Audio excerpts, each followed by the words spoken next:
છેલ્લા 3 મહિનાની અંદર જે લોકોએ 3થી વધુ વખત ઓફેન્સીસ કર્યા છે એવી દરખાસ્ત અમને 1380 વ્યક્તિઓની મળી છે. પોલીસ તરફથી 3000થી વધુનું લાઇસન્સનો ડેટા હતો. એમાં અલગ અલગ આરટીઓના હતા. અમારા GJ1ના સુભાષબ્રિજ આરટીઓના છે 1380.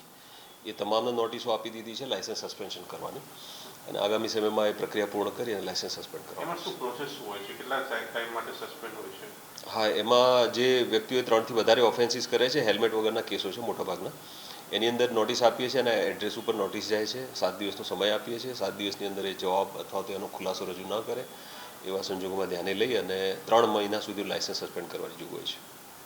અગાઉ પણ ડેટા હશે, અગાઉના કેન્સલ કરેલા એ કેટલા છે? 2024માં અત્યાર સુધી સપ્ટેમ્બર એન્ડ સુધીની વાત કરું તો 700 ઉપર લાઇસન્સ સસ્પેન્ડ અલગ અલગ ગુનાઓ હેઠળ થયેલા છે.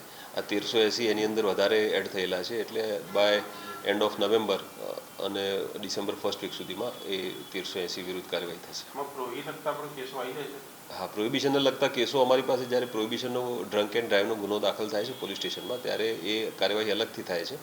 એમાં પોલીસ ચાર્જશીટ કરી અને પછી અમને એ લાઇસન્સ સસ્પેન્ડ કરવા માટે અથવા તો બીજી કોઈ કાર્યવાહી કરવા માટે જણાવે છે. એના આધારે અમે કાર્યવાહી કરીએ છીએ.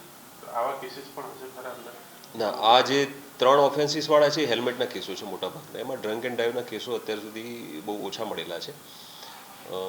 2023 અને 24ની વાત કરું તો લગભગ 40 કેસો 2023માં મળ્યા હતા. 2024માં 45 આસપાસ અત્યાર સુધીનો કેસ થયેલા છે.